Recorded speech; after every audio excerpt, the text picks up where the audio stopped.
Welcome into this Monday morning edition of Pushing the Pile. Mike Renner, JP Acosta will be rolling through the biggest needs for every team in the AFC on today's show. Wednesday's show will be the biggest needs for every team in the NFC prior to the NFL draft, which is, JP, officially 1 month away.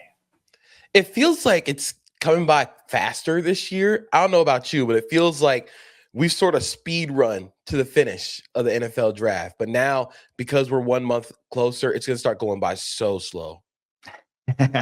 April is my favorite month. I do love it. It feels like you get a lot of info then, but then it's just like the theories that get bandied about. Like April's always a show leading up. But I think it's because maybe the draft's a little earlier this year than normal. 23rd, which is usually like the 24th, 25th, 26th, or around that range is when it starts. But I'm pumped. We're going to be doing a lot of draft coverage from now until then. But we're going to start with a little something that's not draft related.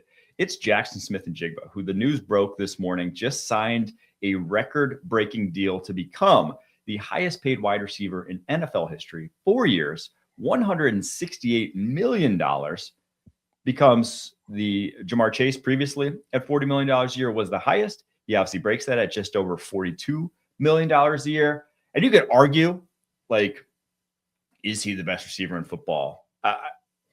That's what your answer to that lives in your heart, whatever. But there's no argument that he is the most valuable, or at least was the most valuable receiver in football this past year, had the highest percentage of a team's receiving yards in over 20 years in the NFL. Just something we really haven't seen in the modern passing game, a guy be that much of a focal point to a team's offense. Yeah, I think there are going to be debates about where Jaxon Smith-Njigba is in your top 5 wide receivers, top 10 wide receivers in the league right now.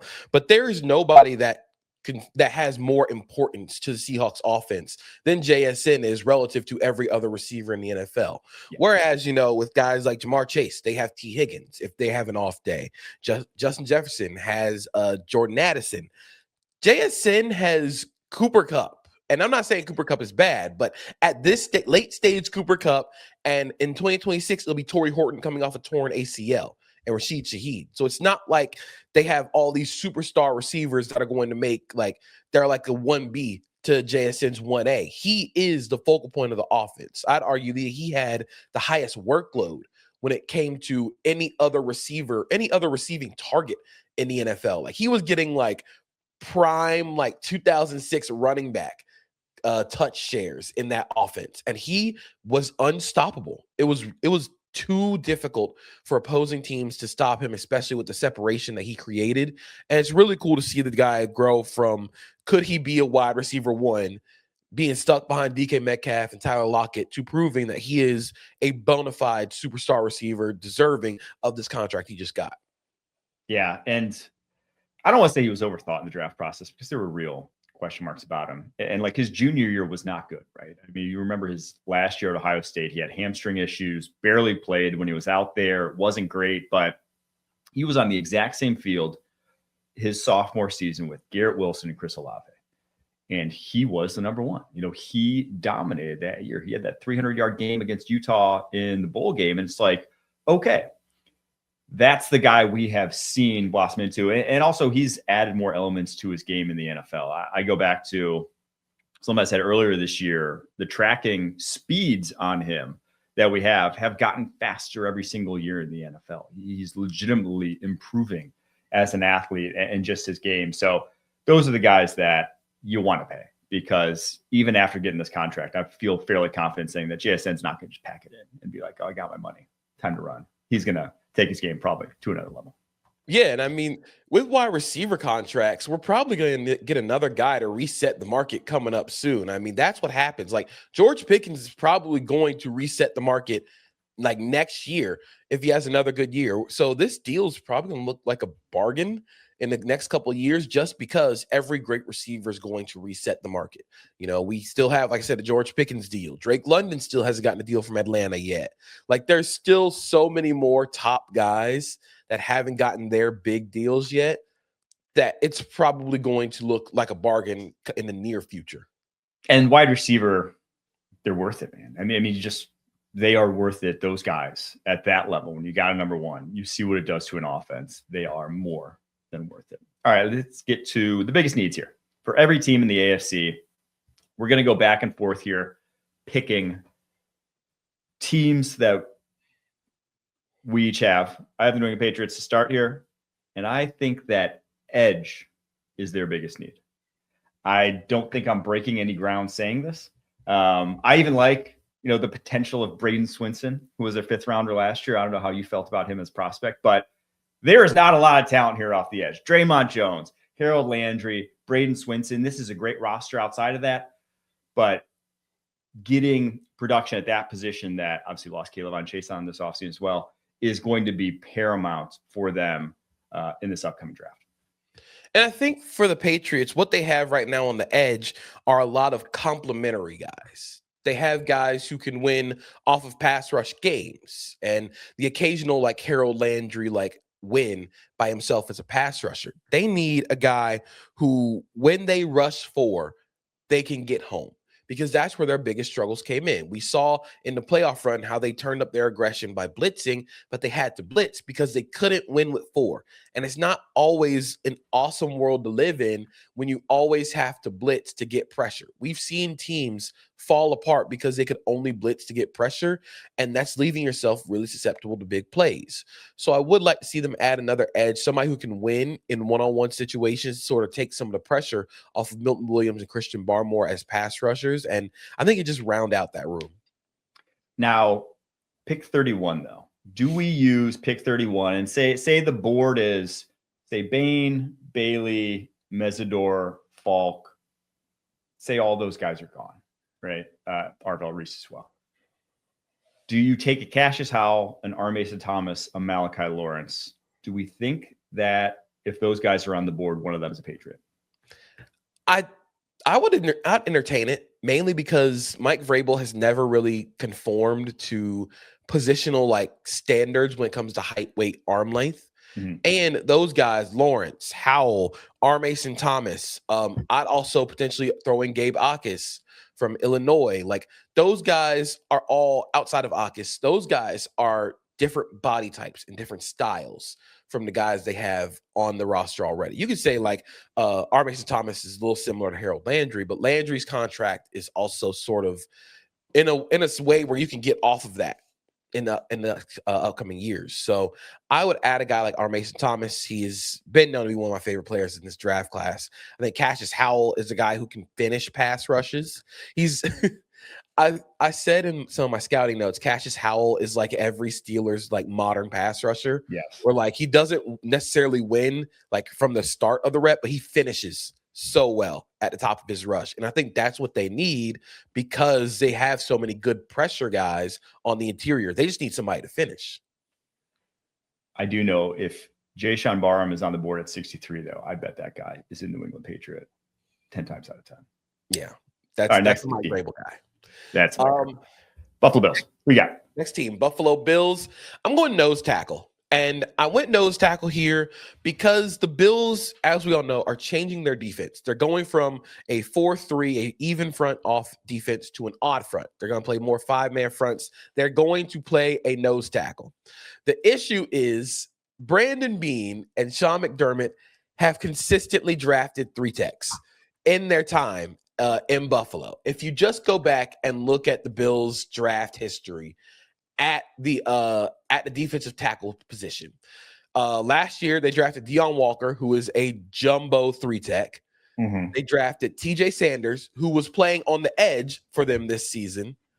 Then they drafted Dwayne Carter, 2024, in the 3rd round, who was a 3-tech.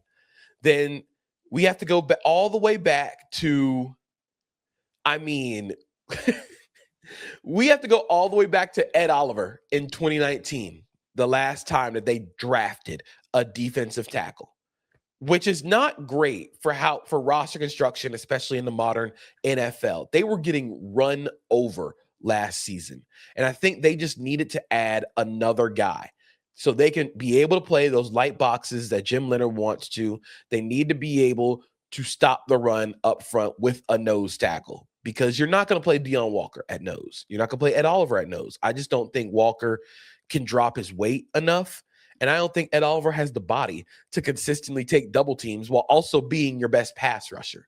So if you're going to get a nose tackle, you just need somebody to take hits off of those guys and let them do what they do best. Yeah, I wouldn't even hate Caden McDonald at pick 26, the Ohio State nose tackle, given, like you said, the change to this defense, how important getting a guy of that skill set is, because right now they don't have a single guy. I mean, they don't have a single guy who can hold up in the running game like that. And Caden McDonald, unique in that regard. Would not surprise me if that ultimately is their pick. Yeah, I'd say like Caden McDonald, Big Citrus, Dominique Orange. I think Daryl Jackson Jr. for Florida State makes a lot of sense, but they need to go get a guy who, it doesn't even have to be like a huge guy, like a 350-pound nose tackle. Like it needs to be a guy who can drop his weight in the run game and hold up double teams so you can let Ed Oliver just be the gap shooter. All right, Miami Dolphins. I went back and forth on this because I think they have maybe the two worst units at these respective units in the NFL. And so I just put both of them down, secondary and wide receiver. But like, we talked about it, I think last week's show, about how they have the worst secondary on paper in the NFL.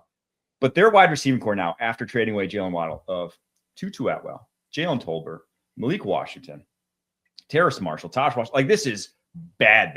So whichever position of those two you want, it's just they need to figure out those positions early, often. They have a bunch of draft capital to do it, right? Picks 11, 30, 43, 75, 87, 90, 94. That is a grand total of 7 top 100 picks. They are going to have a franchise sort of defining draft. Now, maybe not the draft you want to have a franchise defining draft, as we've talked about, but this is going to be. So those positions, I expect them to hit at least 3, if not 4 of those 7 between those two positions in those top 100. And I want to talk about the receiver position for Miami real quick, because I do think that Mike McDaniel, obviously like a very good like offensive mind, but the roster building at wide receiver was not very complimentary. The tallest player on the Dolphins roster at wide receiver is 6'2", and that's Terrace Marshall Jr. Jalen Tolbert 6'1", and I mean, he can be like a reliable wide receiver 3, but you need size in that room. You need some big, tall, fast. And I think especially with where Jeff Hafley comes from with the Packers, how extremely specific they are when it comes to their body types, especially at the receiver position, I wouldn't be surprised if they targeted guys like Ted Hurst or Bryce Lance on day 2, because they just need some size and some downfield ability to sort of open things up in the middle of the field, to sort of give Malik Willis some targets downfield to actually throw the ball to, give him sort of a catch radius to work with. So I think they need to add some size in that receiver room, more than just adding just at receiver. They need some big dudes. Yeah, I mean, we discussed this last year about how they had their top 3 at one point in time. Tallest guy was 5'10", right? It was the shortest receiving core in the NFL. And while Jalen Tolbert has some size, he's not a 1 or a 2, right? You need some size that you're actually going to feature in your offense. I do wonder if pick 11, if Carnell Tate's on the board, if he could be a Dolphin for that reason alone. I feel like they'd fall in love with Carnell Tate just because of the size, the body control, the ball tracking. I think that would mesh so well with what Malik Willis wants to do as a quarterback. Yeah. And like you said, you need a guy there. And I think with this cornerback like draft, I'm not saying that there's like talent laden in day 2 of the draft, but because of all the picks that they have, you can package something together and move up or down the board if you want to. That's why you have all those picks on day 2. You can make the draft yours. So I won't be surprised if Tate falls to 11. I just draft the best player available, which would be Tate, and then move from there.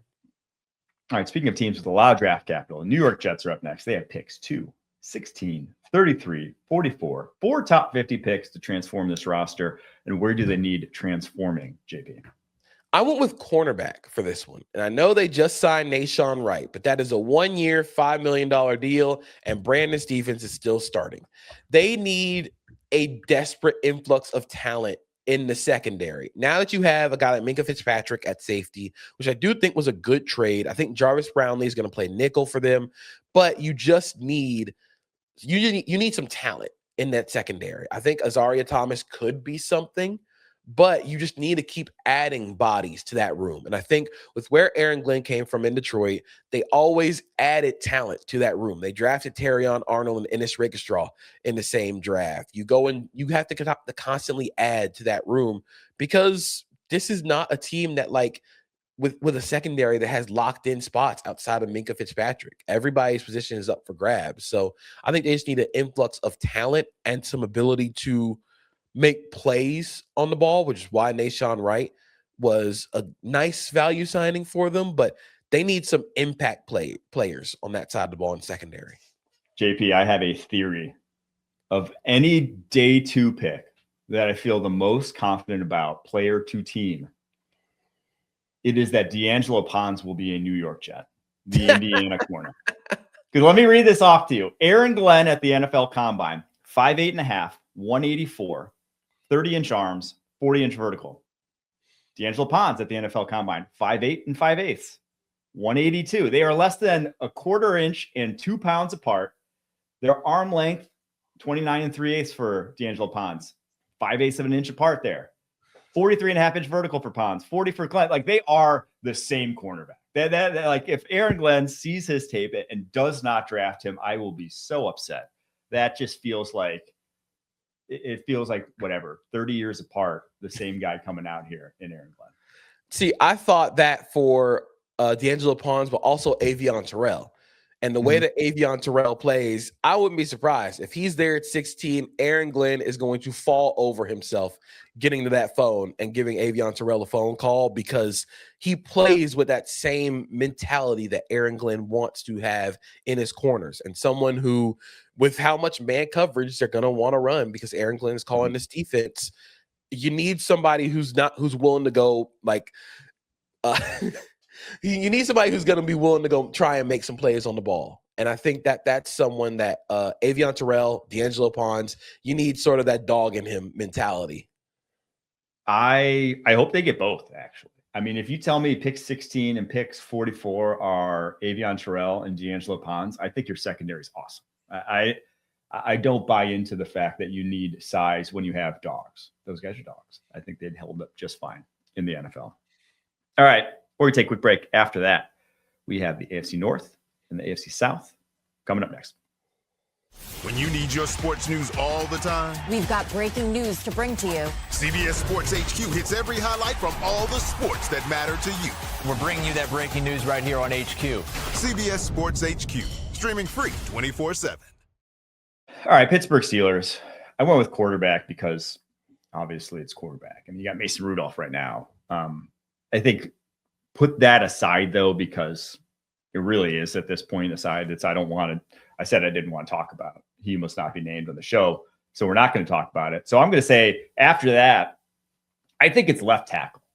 I think this team has seen what Broderick Jones is, and it's time to admit that he is not the future of the left tackle position, or at least admit that you need to have an insurance plan if he just continues to play the way he has for the most of his career. So it's a good roster outside of that.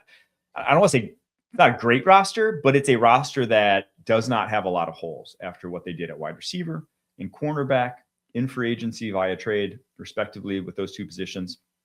So I think that's really, if they want to just ride this 1 year with Aaron Rodgers, getting a left tackle in this draft is probably where I would look. I think that also makes sense because I believe that Broderick Jones was dealing with an injury to finish the season. And behind Broderick Jones, you have Dylan Cook, who was fine in spot starts. But then when you go and watch the game against Houston in the playoffs, of course, it's Houston's defensive line. Not many guys can block him, but it looked like they were running through cones at points. Like that those are the teams that if you want to make it past the wild card round, you have to be able to block those guys. You got to be able to block guys like Josh Hines-Allen and Trayvon Walker. You got to go out and block Nick Bonito and Jonathan Cooper and who they have out in Denver. So I think because Broderick Jones has been such a variable, and with left tackle, it's not that you can't be like bad. You can't be bad at tackle, but you can't be so volatile. Like you can't have one great game and then an awful game. because that tackle spot, especially left tackle, you need some consistency. So I wouldn't be surprised if they went out and added a left tackle in this draft just to sort of put it into the Broderick Jones like era at left tackle, but also like sort of make him available for other teams. Or, I mean, they could also add a right tackle and then just flip Troy Fautanu, because obviously Fautanu at Washington was a left tackle coming out. So I think they have options in that regard. All right, Baltimore Ravens. What position? I went with tight end. And I went with tight end because if you look at what the Bears did offensively last season, according to Sumer Sports, they were 5th in the NFL in 12 personnel rate. They were 6th in the NFL in 13 personnel rate. They want to have multiple tight ends on the field. And because the Ravens lost Charlie Kolar in free agency, they also lost Isaiah Likely. It is now Mark Andrews, who is getting up there in age, and Durham Smythe in that room.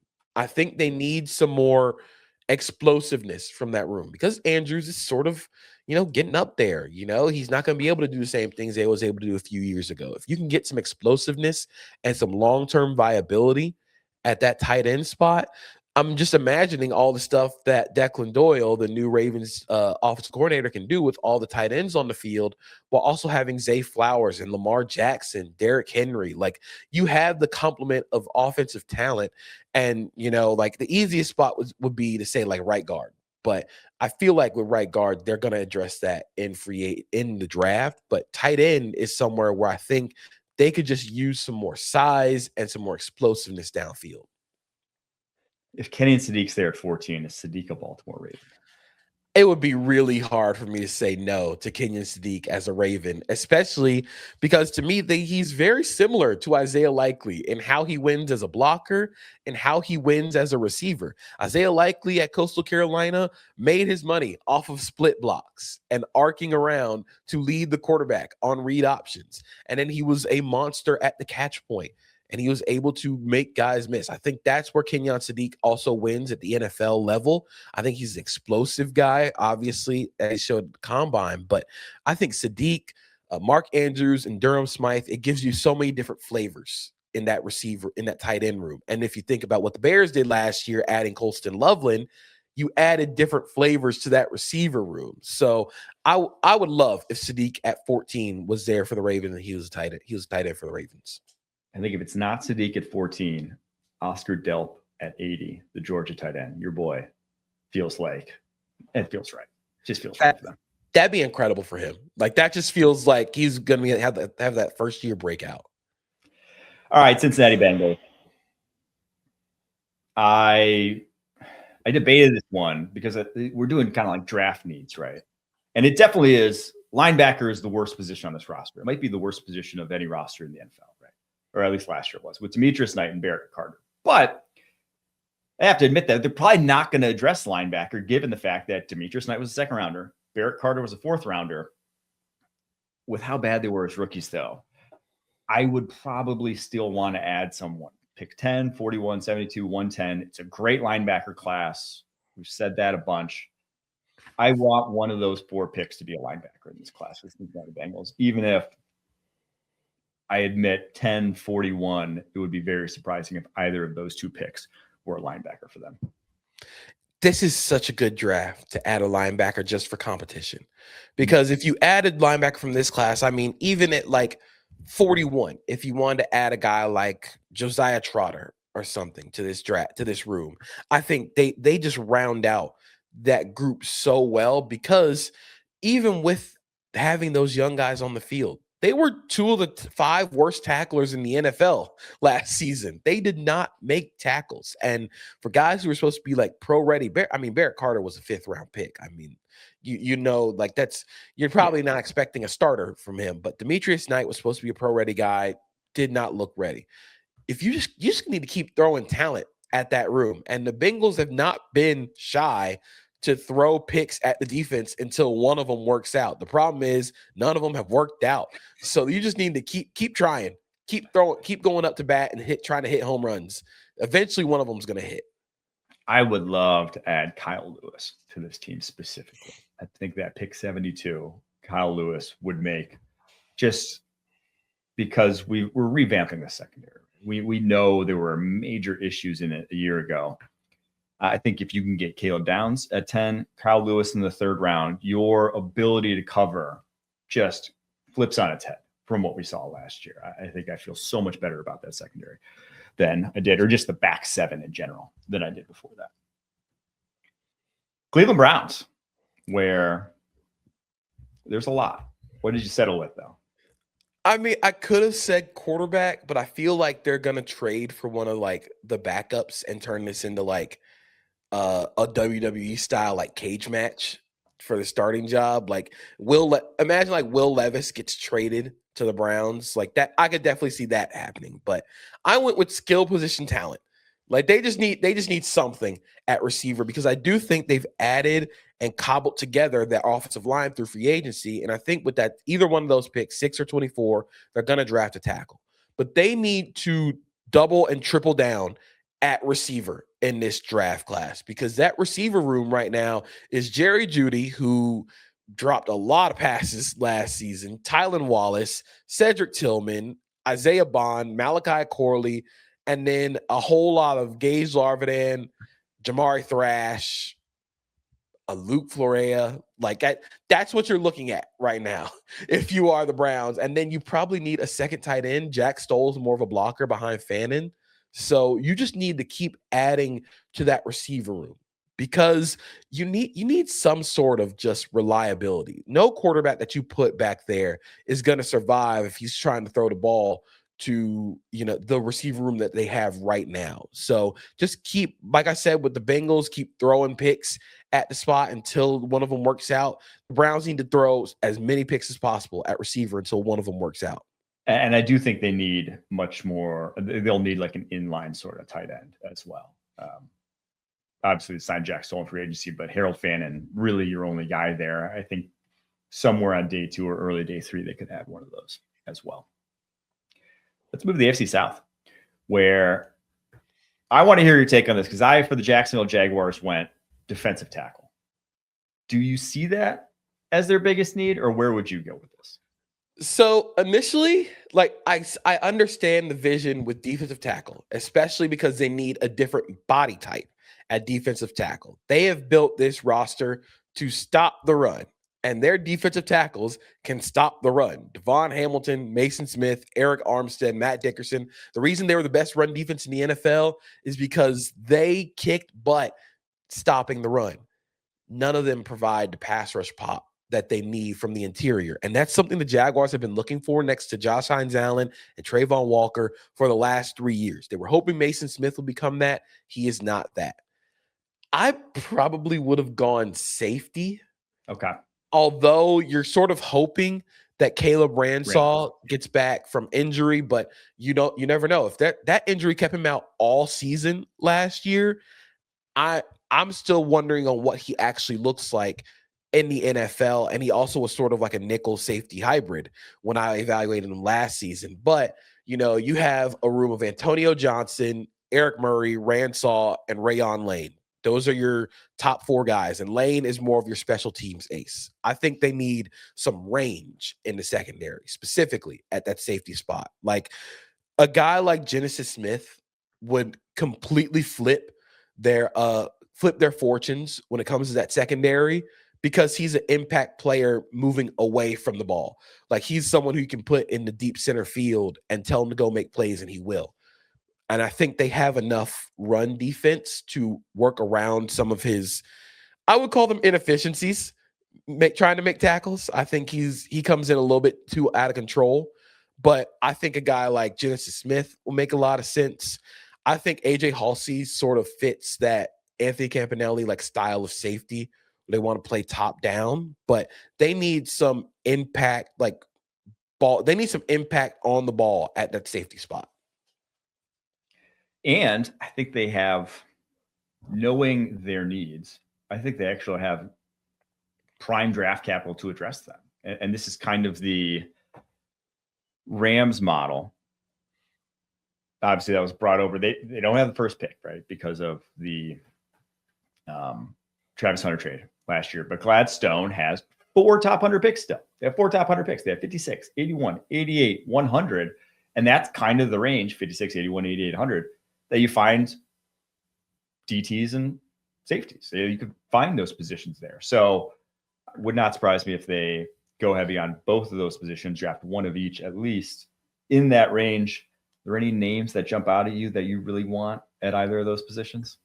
Grayson Halton from Oklahoma. That is my dream defensive tackle. He fits everything for what James Gladstone, Liam Cohen have gone after, especially after last year in the draft, and for what James Gladstone has normally went after for the Rams. He's an undersized defensive tackle, but he wins with quickness, explosiveness, and he was also at the Senior Bowl. The Jaguars, very notably, were not at the Combine. They didn't send anybody to the Combine, but they were at the Senior Bowl. And like 90% of their draft picks last season were Senior Bowl guys. Mm-hmm. So I think they're going to hit the Senior Bowl heavy again this year with their draft picks. I think Grayson Halton's going to be a guy that they're going to go after heavily. I think if they can get out of this, if they can get out of day two with Halton and any combination of the Arizona safeties, Dukes or Genesis Smith, or if they can get a guy like Kamari Ramsey, who I think his safety stuff in 2024 was better than his stuff at nickel this season, I think I'd be pretty happy. Do we think Halton lasts to 81, or would you have to pick him at 56 after he went 4.82 at the Combine and had a 36.5-inch vertical? Some freaky explosive numbers. I'm going to hesitantly say that you can get him at 81 just because he is so undersized. Yes. But it also depends on how quickly that defensive tackle board thins up after like guys like the big nose tackles start to come off the board. Because after Dominique Orange and Darrell Jackson, there's really like that. Then it's Halton range. And I wonder how quickly those guys come off the board because of how important it is to have that nose tackle. But in working in Halton's favor is getting pass rush from the interior has never been more important than it is right now in NFL defenses. So you just need guys that can rotate in. I think if they want to draft a defensive tackle at 56, I think Christian Miller from Georgia is a guy they're going to go after. Again, going back to the Georgia pipeline, they've taken shots very, very notably on guys that did not have a lot of pass rush pop on tape, but their underlying metrics say that they could be a very good pass rusher. And Miller will fit in nicely because of how good he is against the run and how expansive his pass rush game can be at 56. But if you can leave with safety at 56, Halton at 81, and then maybe I would say like maybe another depth corner at 88 and just fill out that secondary, I think you'd be in a really good spot if you're the Jaguars. All right, Houston Texans, probably a team that was an offense away from being your Super Bowl representative from the AFC last year. Where are we looking for them? I'm still going to go interior offensive line. I'm going to go right guard specifically. Of course, they re-signed Ed Ingram. They have Wyatt Teller in free agency. They added Braden Smith at right tackle. You have your left tackle in Ariante Ursary. But I just think that you need to keep throwing picks at that spot. And Houston's in a really weird place where, like, outside of their offensive line, everywhere else is pretty loaded. I mean, you're not going to draft receiver again because you took two day two receivers last season who performed pretty well, and you're also hopefully getting Tank Dell back this season. You're not going to draft a running back early because I think you have David Montgomery and Woody Marks. That's your like 1-2. I don't think they add to the tight end room because they extended Schultz, although I could see it. And then defensively, I mean, where are you looking? Like you could say like they need a nose tackle, but do they really like need a nose tackle because of how well Tommy Togiai played? Maybe you go linebacker, but I think for the most glaring need for the Texans, I just say keep trying to get 5 competent bodies up front. I'm 100% in agreement with you. It feels like they are in complete stopgap mode. Every single starter outside of Ariante Ursary just feels like it's like a stopgap. It's like, okay, we have to, like there's just no other options for them. That's not the world you want to be living in. If you are, any NFL franchise, you don't want to be just living year to year, play to play with your offensive line. You want a starting five that basically, each one of them for the next 8 years is going to be your guy, right? That's the ideal scenario you want to be in. So how do we start building towards that? Because obviously that has been what's kept you from competing for your Super Bowl titles the last 2 years. And CJ Stroud particularly has not been good behind it, and your wagon's tied to CJ Stroud. So for all those reasons, they need to shoot for a higher ceiling amongst their offensive linemen than what they have right now, even if on paper they may not need technically a starter just yet. They need to replace some of the guys that are starters, is how I feel about that offensive line. Yeah, they might need some long-term building blocks for that offensive line. And it sort of feels like with the free agency moves they made, they're sort of saying hey, let's go try and win a Super Bowl before we have to make the decision on CJ Stroud. And we have to pay Will Anderson Jr. a lot of money before that roster gets really, really expensive. Yeah. I would love pick 28, 38, 59. If they come away with those with Maxi Iheanacho, Chase Santos, Connor Lew, just hit them. Because you've got the draft capital here. You have 28, 38, 59, 69. That's a good amount for a team that's, on the precipice. I would use at least 2, if not 3 of those first 4 picks on offensive line. Strength of this class, it's where you're the weakest. Just get some guys to have a little bit higher floor and a little bit higher ceiling than what you got in that room right now. All right, Colts. Linebacker looks like their biggest need. Now, there's some other positions on this roster. It's not a completely great roster, but at this moment in time, their linebacker position is barren. Obviously, traded Zaire Franklin to the Green Bay Packers. You brought in Akeem Davis-Gaither. You got Jalen Carleys. You got really nothing in terms of talent at that position. Would not surprise me if this Colts team is in the market for a linebacker. 47, 78 are your only top 100 picks, though, to do so. But again, it's such a good linebacker class that they should find a day one starter at either of those 2 spots. I would love the idea of them adding a Jacob Rodriguez or Josiah Trotter to this defense because they need, outside of just needing youth at that spot, they need oomph in certain areas. They need some impact, in the passing game, whether it be as a blitzer, where Josiah Trotter is probably going to win early in his NFL career. He is a menace as a blitzer.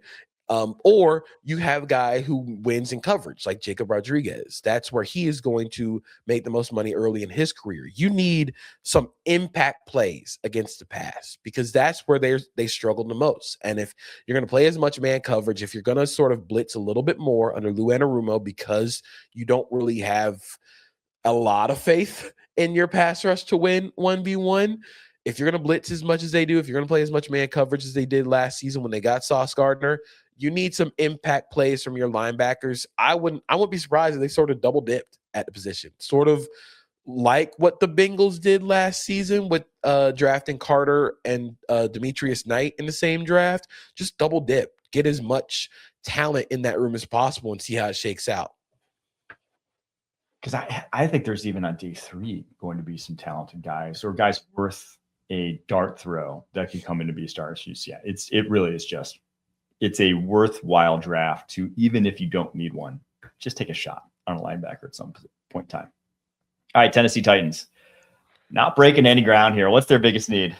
I'm not reinventing the wheel here. I'm saying wide receiver because even outside of sort of their entrenched starters at wide receiver, which is probably going to be Wan'Dale Robinson and Calvin Ridley is going to come back for this team. So you're looking at Elik Iomanner, Kimray DK, Bryce Oliver.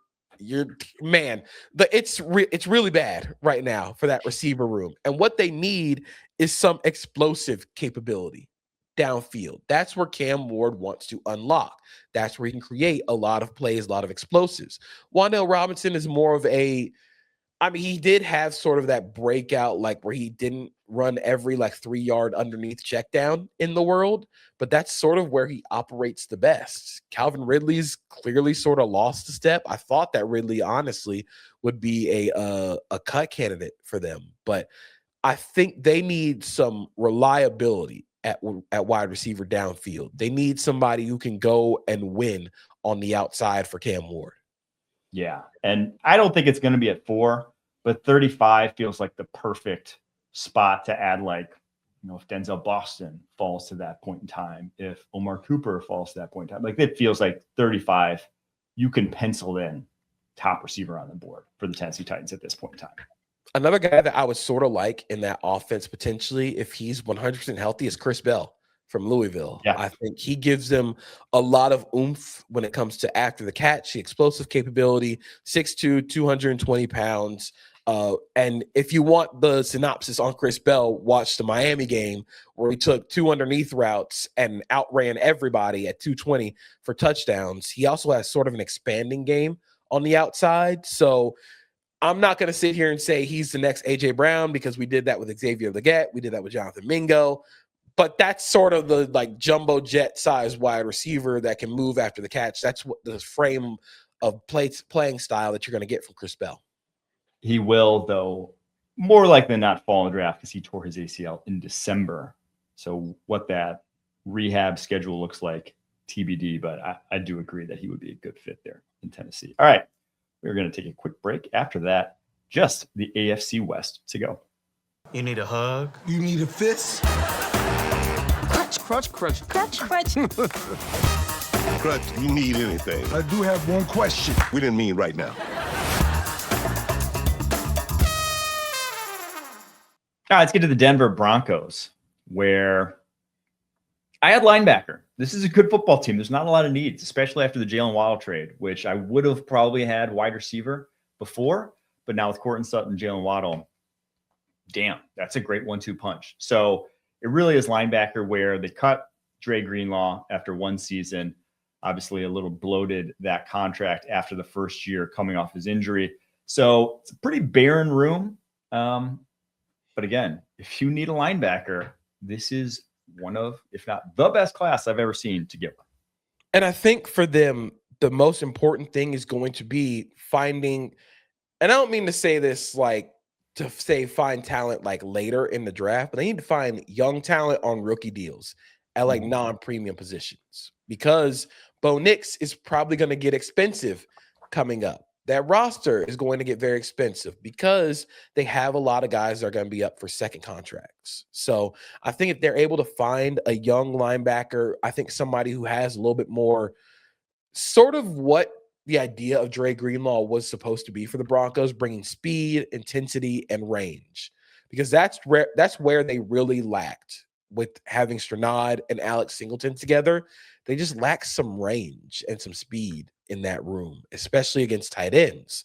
So I think that they need some explosiveness from that linebacker spot. And I think, like you said, this is the best linebacker draft in a long time. So go add a guy there.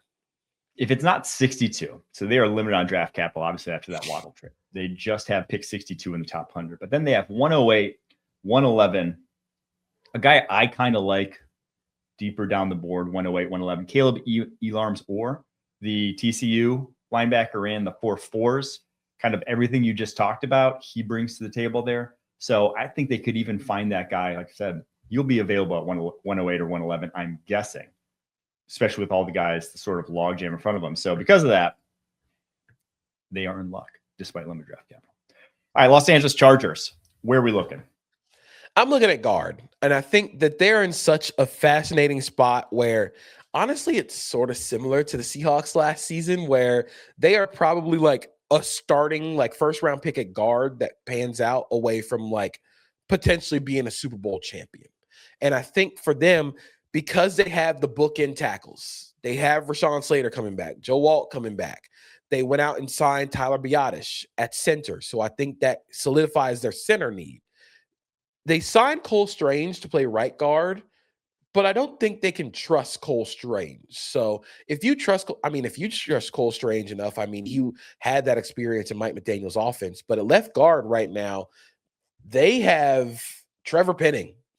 That's their starting left guard right now. So I think if they go out and add, like, optimistically, like Vega Ioane, at 22. Like if Vega Ioane falls to them, I feel like that's sort of the Gray Zabel of this year's draft class, where he immediately comes in and solidifies that spot, and now you're good.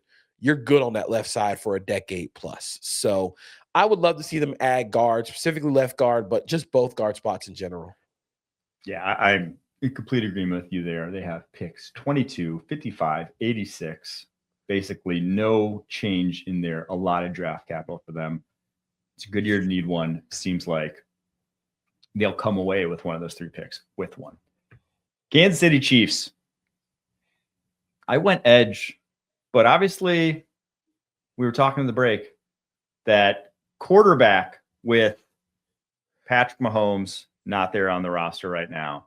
They're not there on the roster with an torn ACL, and Justin Fields, probably more realistically, the biggest thing going to hold them back this season. But they need pass rushing help. They need someone outside of George Karlaftis, who himself is not a alpha 1A pass rusher. He is more ideally your complementary second piece as an edge rusher. They need someone to get home.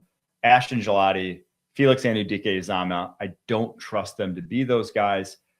They got the draft capital to do it. Pick 9. I think dream scenario is one of those top 3 guys falls to them. I think specifically at edge, the Chiefs need a different style of pass rusher.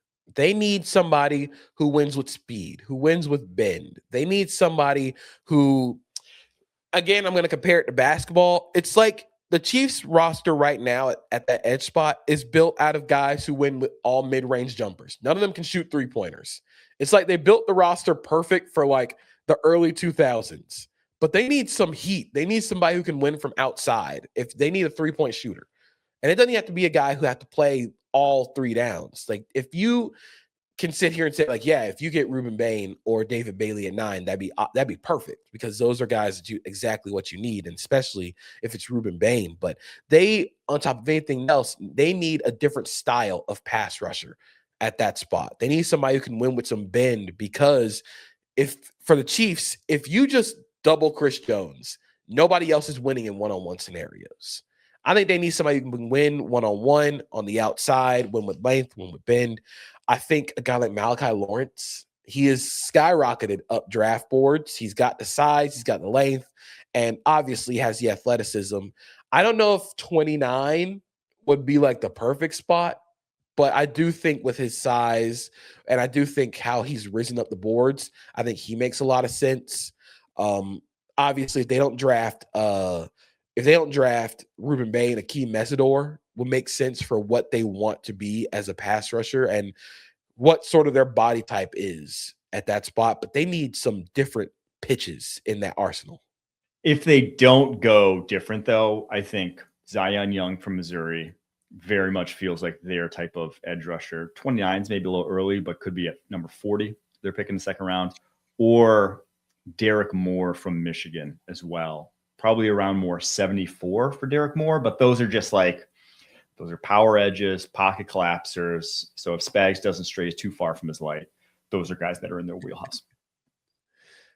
Las Vegas Raiders, to put a cap on the AFC here, where are we looking for them?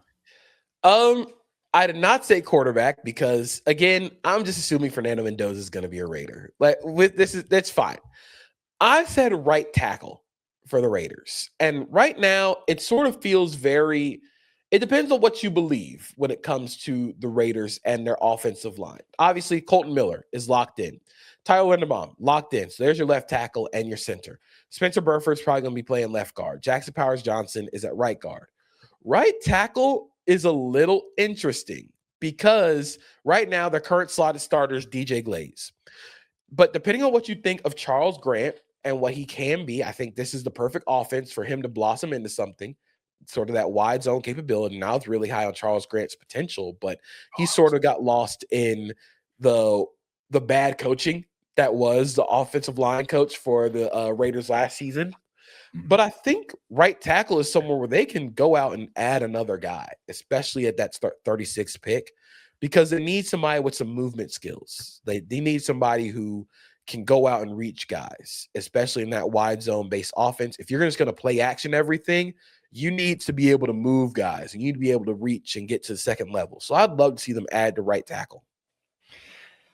See, I love Charles Grant. I thought he was one of my favorite projects in last year's class, but he objectively was a project. He did not go to the right situation to develop him, as we discussed at length with the Raiders and Coach Carroll there along the offensive line last year. But I think Rick Dennison, a outside zone specialist, their new offensive line coach, I think that's, if there's a spot where he could flourish, it's there. So I don't know if I would agree with this one, but you are taking a big risk if you're just saying, hey, yeah, DJ Glaze and Charles, like, they've shown nothing to make me think that they are for sure the guys there. So it definitely qualifies as a need, but they have at least some developmental options there. So we'll see. Yeah, they have the developmental choices. If they want to make Charles Grant their right tackle of the future, I wouldn't be mad at it at all. I love Charles Grant. I think that'd be awesome.